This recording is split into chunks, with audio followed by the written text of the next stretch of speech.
Corona के चलते पूरे भारत में लॉकडाउन हो गया। जो रेल जहां खड़ी थी वहीं खड़ी रह गई।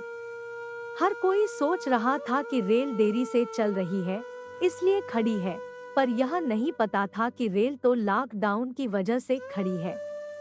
जो रेल अगले दिन दोपहर बाद अपनी मंजिल तक पहुंचने वाली थी, वह सुबह तक एक अनजाने स्टेशन पर खड़ी थी। जब आरपीएफ के तमाम जवान रेलगाड़ी खाली कराने आए तब पता चला कि अब यह रेल आगे नहीं जाएगी।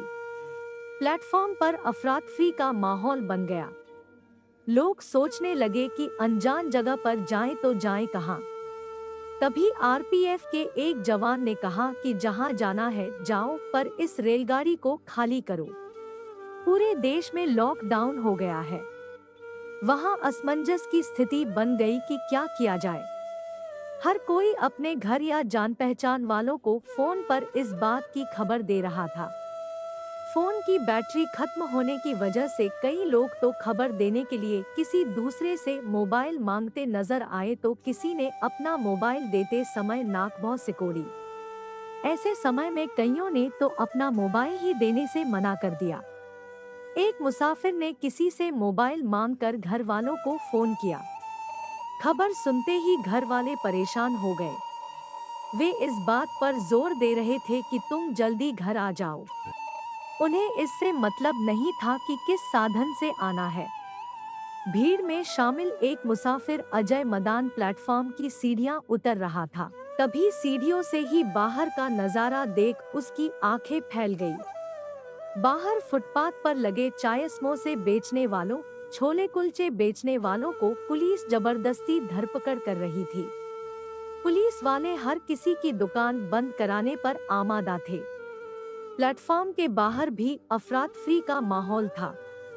अंदर जाओ तो आरपीएफ की बटालियन भगा रही थी और बाहर भी पुलिस किसी की नहीं सुन रही थी। ऐसा लग रहा था मानो कर्फ्यू लग गया हो। जब अजय ने मोबाइल से यह बात अपने घर वालों को बताई तो वहां कोहराम मच गया। बीवी अंजू ने तो रोना चीखना चालू कर दिया कि अब आप कैसे आओगे। अजय ने धैर्य का परिचय दिया और कहा कि रो मत, मैं जल्दी ही आने की कोशिश करता हूँ, पर अब मेरे मोबाइल की बैटरी खत्म होने वाली है, इसलिए ज्यादा देर तक बात नहीं कर पाऊंगा। अजय आज लॉकडाउन होने के कारण इस दिन को कोस रहा था, क्योंकि वह भी एक शादी समारोह करके वापस लौट रहा था। पत्नी अंजू ने जोर देते हुए कहा तो मना न कर सका। उस समय उसकी अक्ल भी घास चरने चली गई थी। उसे भी वही दिखाई दे रहा था जो सब देख रहे थे। शादी का माहौल था। हर कोई नाच गाने में मस्त। अजय को आया देख सभी के चेहरे खिल गए थे। रात के समय चुटकुलों का जो दौर चला, सभी ने अपने अपने पेट पकड़ लिए। अगले दिन शादी हो गई, लड़की विदा हो गई और अजय ने भी उसी दिन रेल पकड़ ली। सब कुछ ठीक चल रहा था।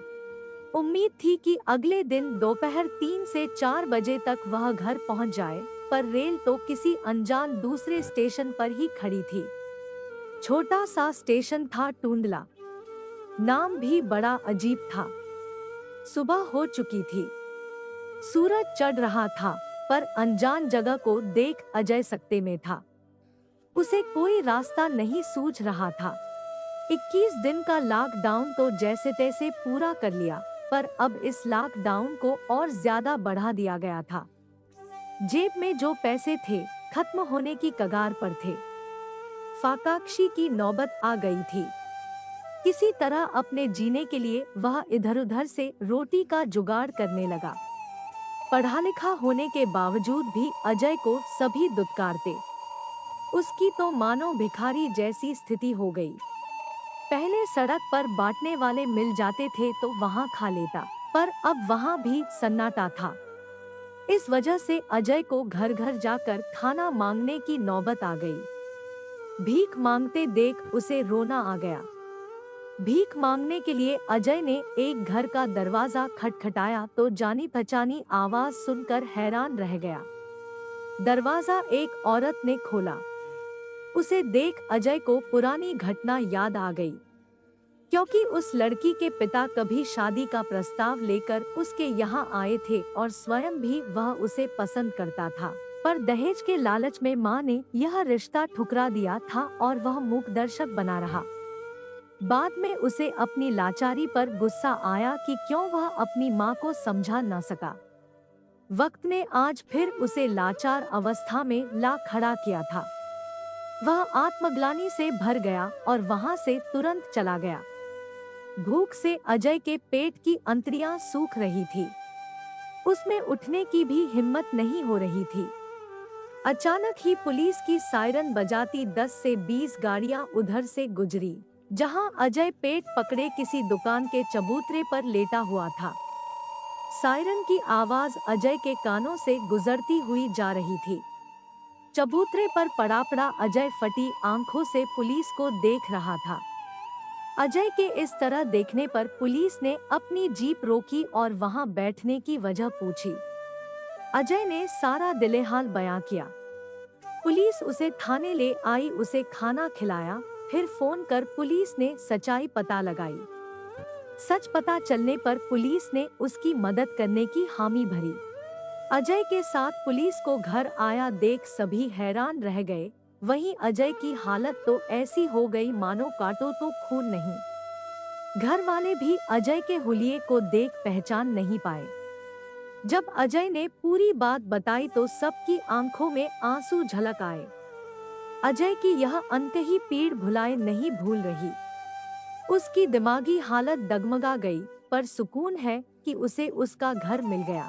आपका समय निकलकर हमारे साथ था, इसके लिए आपका धन्यवाद।